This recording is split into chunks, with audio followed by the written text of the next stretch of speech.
Hello everyone, you're welcome back to my YouTube channel. For those of you that has been asking me how to make an off-shoulder dress, I think this video will answer to that. Let's quickly get back to work without wasting much of our time. As you can see, this is the upper part. It's going to have half length. So this is the half length. You can see these 4 lines. If you check my previous video, we already have a video on how to cut a half length like this. So these 4 lines, I have my half length there, under bust line, and the upper bust. So this is just serving as a revision for you guys. So I'm trying to get out the center front. It's a princess cut. That's my shoulder. From there, 3.5 inches downward, you slant. Measure on your bust line, you measure the breast distance divided by 2 minus half on the under bust line, the half length, just to get out the center front. So I want to get the side front now. I'm measuring 2 inches.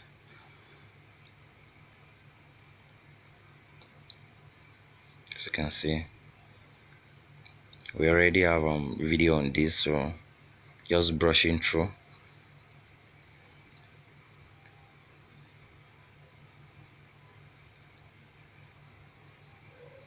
So now I'm going to curve.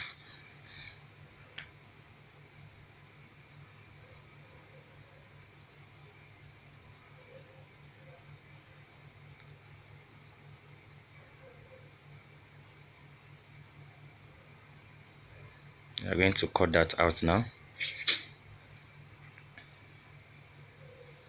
So after cutting out, this is what you're going to have. Then you're going to place the center front. You're going to place it on it like this, making sure that those lines merges together. So now I'm going to take the bust measurement divided by 4 plus the 2 inches sewing allowance. I'll do the same thing on the waistline and the under bust line. You divide your measurement by 4, then you add the 2 inches sewing allowance.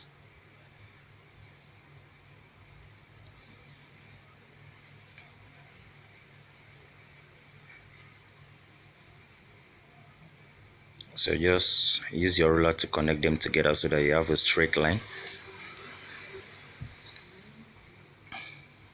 Then from this shoulder part, you are going to measure 7.5 inches just to pave way for the armhole as usual. Definitely we are still going to retrim after joining. I will show you how we'll do that when I join the upper part.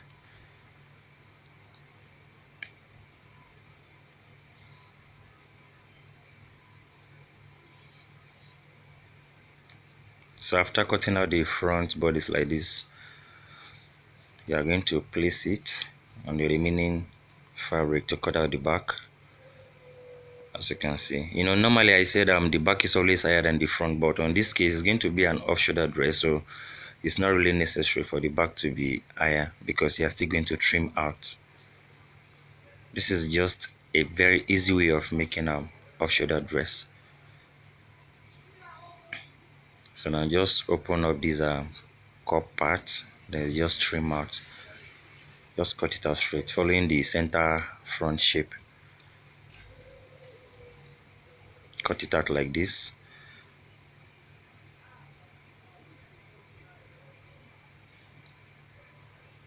Trim it out, make sure they are equal. So this is what you are going to have. This is just the back part. Yeah, this is the back bodice, and this other one is the front bodice.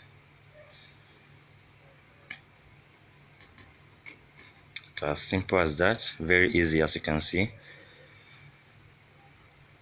So now I'm going to cut the down part. It's going to be a shape dress, an A-shape dress with a little tail at the back.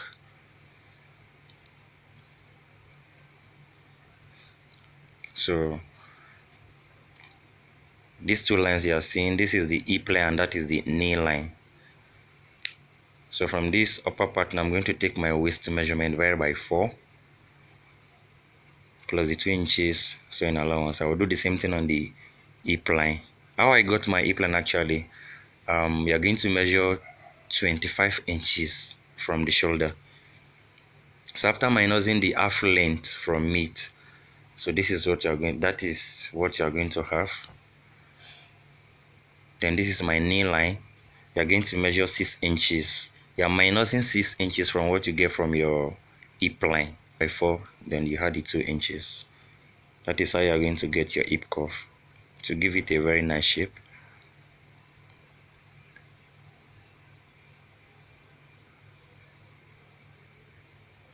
Yeah, don't forget 25 inches from my shoulder to get my hip line. And you should know the way you're going to calculate it. You're going to remove the half length from that 25 inches. So anything you have there, that is what you are going to mark here to get your hip line. Then you know how you get your knee line. You measure, you know where you want to stop, where you want the fillet to start from.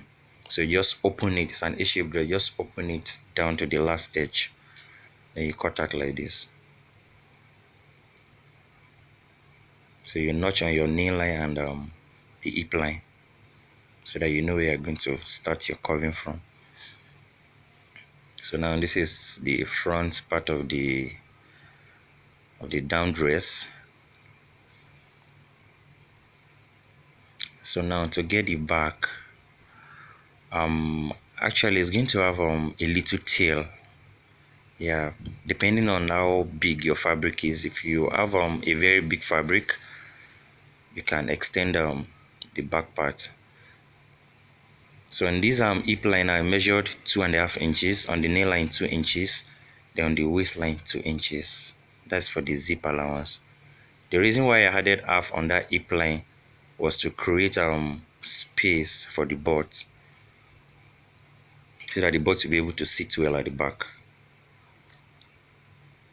I'm going to show you how you do that while trying to join the back. This back part now I leave 6 inches. Yes, I'm leaving 6 inches behind. If your fabric is big, you can make it like 10, depending on how long you want the tail to be.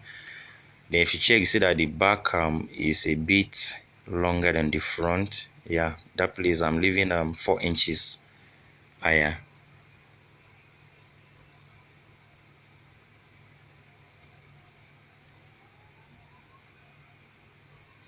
Yeah, the back part is 6 inches wide. I'm leaving 6 inches behind, and this down part I'm leaving 4 inches longer than the front bodies. Then on this waist side, I'm going to extend it by 1 inch because of the back dart.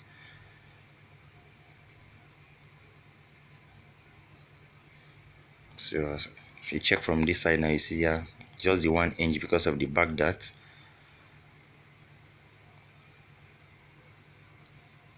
The purpose of that 1 inch extension is for the back dart. So you can see the curve. So this is the little tail I am able to get here because of the fabric. Just like I said, if you have enough fabric, you can make your own longer and wider. So that is that about this down part. I think the easiest way to get your off shoulder measurement is by taking your front chest measurement. Yeah, as you can see, just like this. Take your front chest measurement, then you go to your bicep. From the armhole lines, you take from this point to this point. Anything you have there, you're going to divide it by 2. Yeah, just like this. I think it is very easy like this. You can also take your round shoulder measurement, but the easiest way to calculate it is by taking it the first way I did it. I will show you that. So after joining the upper part, you are going to measure your under bust. shoulder to under bust, then you trim. You're going to trim it. Both the front and the back, you trim them together.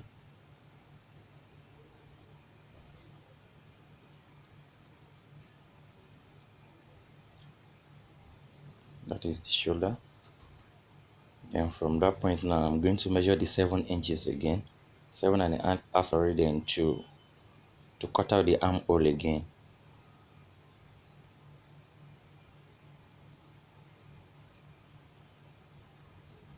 So you're still going to cut out the armhole again like this. Trim them out and make sure they are equal like this. The material is kind of dim. I'm going to take off this upper part so that you can see clearly. So I'm using the lining now. So after joining and ironing the upper part, this is what you're going to have. So now if you check, after the way I measured like this place now, from that place is going to determine the depth of the neck. Then from this point, it will determine how wide, how off the dress is going to look like. If you come like this, it will be very, very off. If you come up a little bit, then just depending on how off you want it to be, it is this place, this other side, that will determine how wide you want it to be. So now the depth of my neck is 7 inches. So now I'm just going to measure 2 inches from this side, so it won't be too off. If you want it to be very, very off, you can take it down maybe like 3 or 4 inches. So it is this part, this other side, that will determine how off the dress will be. So after that now, if you want the back neck to be the same thing, the same shape, you follow the same method. But I think this one is a bit higher than the front. So if you check the way I measure the front chest, now you are going to measure. After measuring that front chest, what you have there, you are going to divide by 2. So that is what I'm measuring now. The front chest, you are dividing it by 2. Then you mark. Then from that point, you just slant. You're going to slant it downward. So by the time you join the sleeve now, the joining is going to be at the exact armhole line. That is where the joining is going to be.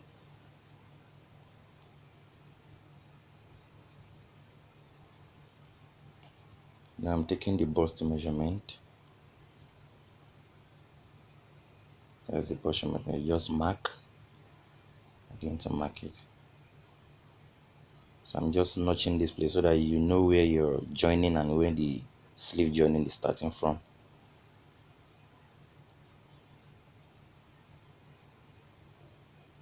So now I want to cut the sleeve. It's going to have a very short sleeve, just small sleeve.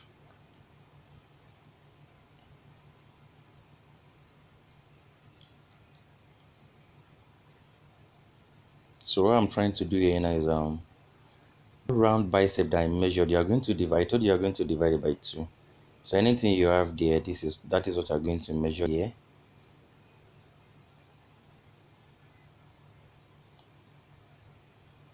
You are going to measure that slanting side. Anything that's after joining this side, you're going to measure the slanting side. Anything you have here, that is what I'm going to cut on the sleeve. But let me show you the best way to do it. So now just fold your fabric into 2 like this, as if you want to cut a normal sleeve. So what you have at that bicep, you divide by 2, you mark, then you slant like this. So assuming I've already joined this side now, you now measure. Now I have 6 inches here. So I'm going to measure that 6 inches on that slant line. So you mark it. Now I'm having a very short sleeve. So if it's going to have a very long sleeve, that is the way you're just going to go down to the edge of the fabric.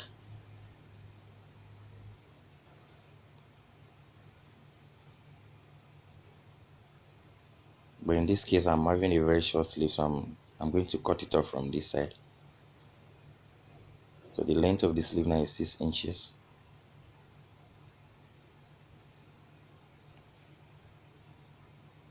I have to extend it a little bit just because of the sewing allowance. So that is what I'm going to have, as you can see. So assuming I've already joined this side, it's going to be like that. Then the sleeve too, we are going to join with ½ inch or 1 inch allowance, just like this. Then this is what you're going to have. It's as simple as that.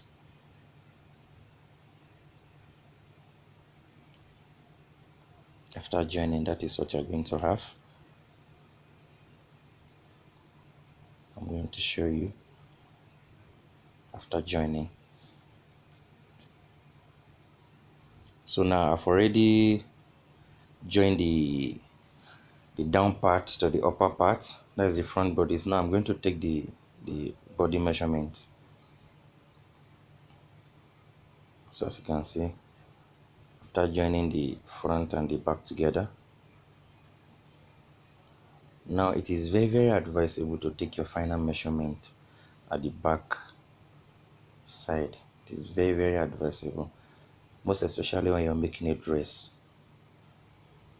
So you'll be able to achieve this slope at the back. You'll be able to deal with it clearly, so that to avoid all these unnecessary bumps folding at the back. So after joining the sides, so you fold into two like this, then you now take your final measurement. It is very advisable. It will give you the normal back shape, and it will be very nice and fit on the body. So that is the bust measurement, the under bust measurement.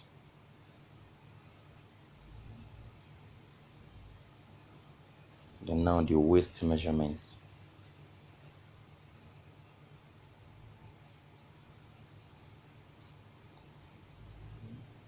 Now my hip measurement.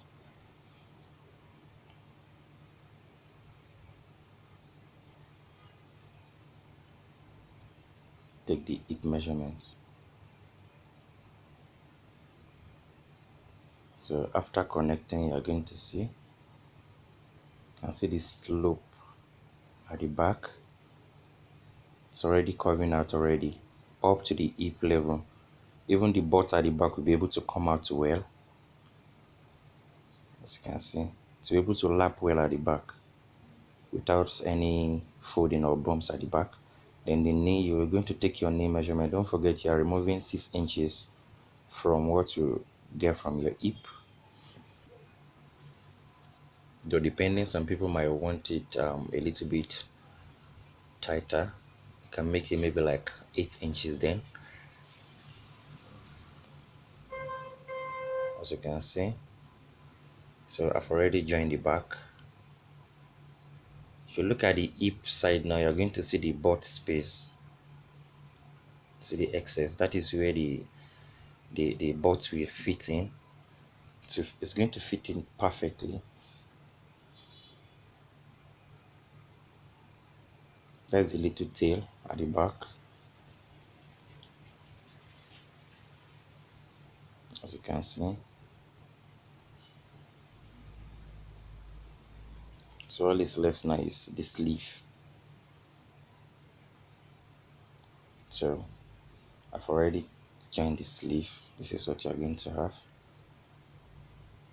All you need to do is just pipe the neck, the round sleeve. I mean, you pipe it down, you fix it, then you attach the zip at the back. Just fix the zip at the back. Fold it down. If you like, you can use it. You can use bias to pipe it, or just aim it round. So this is what you're going to have.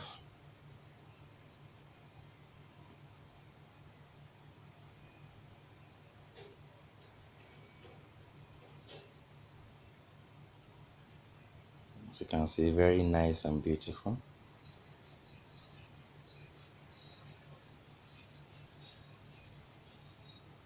you do your thorough ironing, this is what you're going to have. Thank you very much everybody for watching. Please don't forget to share and subscribe to my channel. See you in my next video.